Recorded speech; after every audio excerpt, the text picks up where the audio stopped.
Saidham, welcome to Sri Sai Satcharithra Satsang, a service of Sri Shirdi Sai Baba Samsthan of Tri-State, located in Newburgh, Indiana. This is chapter 21.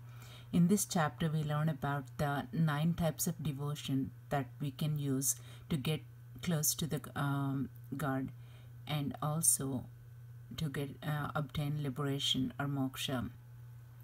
In the beginning of this story, Hemad Pantji talks about his own life story of him wanting to meet a pure or Muslim sage, and his inability to see him at the time that he was supposed to go and meet with him.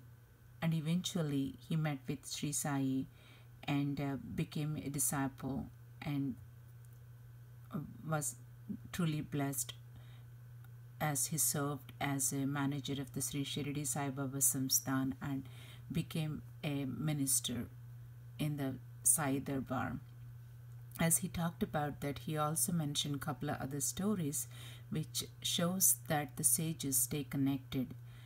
As we stay connected using social media, sages have been staying connected for hundreds of thousands of years together, and in that process one sage starts something and the other ones may either continue or complete, and they all stay connected and keep in close connection with the students that they're following, or the students and disciples that they're actually following for several lives together. As Baba mentioned in other chapters, that the relationship with him and the disciples is of 72 lives. And the story of V.H. Thakur depicts the connectedness of the sages.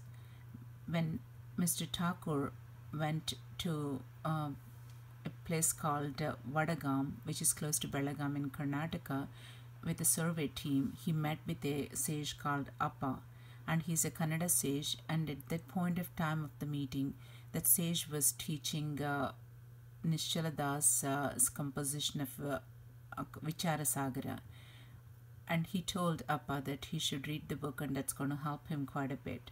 And he also told Appa that he also told Thakurji that you're going to meet with a great sage when you go to northern portion of India, and he's going to help you quite a bit. He's going to show you the path to liberation, and he's going to give you the peace and happiness. When Mr. Thakur eventually was transferred to Junur, he had to cross the Nane Ghat, which is a large mountain range, and he had to use a bison to cross that, and it was a painful experience that he always remembered. When he had the opportunity to go to Shirdi with Nana Sahib Chandorkar, he initially thought he may not be able to go because he had a court case, and eventually he was able to go.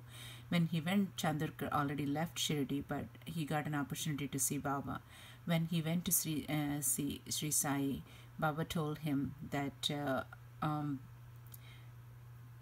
it's not that easy to follow the path of Shirdi. It's not as easy as what Appa says, or it's not that easy to follow either, but it's more so like riding on a bison on the Nane Ghat. So listening to that, Mr. Thakur knew that Appa and Sai were connected, and not only that, that the Sai knew everything about him. So he surrendered to Sri Sai, and Baba told him to read the Vichar Sagara, not only read but follow, and the Guru's grace is going to help him through the path of liberation. And following that, we will see the story of Anantarao Patankar, which depicts the 9 types of devotion that helps us to get close to the God.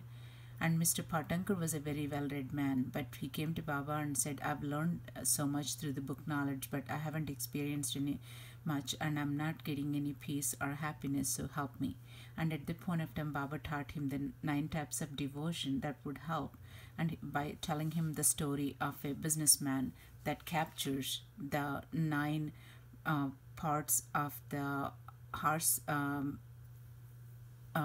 poop and said these are the 9 things that you could actually capture that would help you get close to the God. One is listening, singing, remembering, serving, worshipping, performing a namaskaram or servitude, friendship, or offering yourself. These are the 9 types that are the paths, and you can use any of them or all of them to get close to the God. And all God wants is your devotion and love, nothing else. Everything else, all the rituals are wasted if you do not have either one of these. And follow the path of 9 types of devotion with love, and you should get peace and happiness.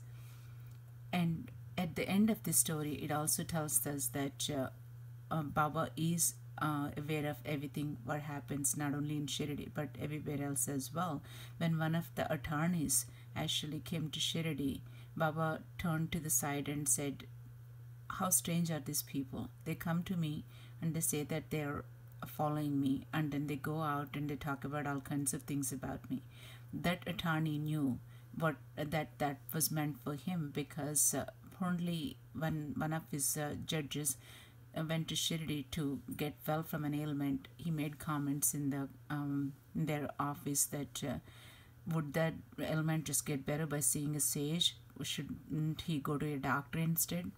That kind of snide comments. So he understood that doing that is not the right thing to do, but having a devotion and love is what helps us to get through to get the Guru's grace and eventually the liberation. Saidham.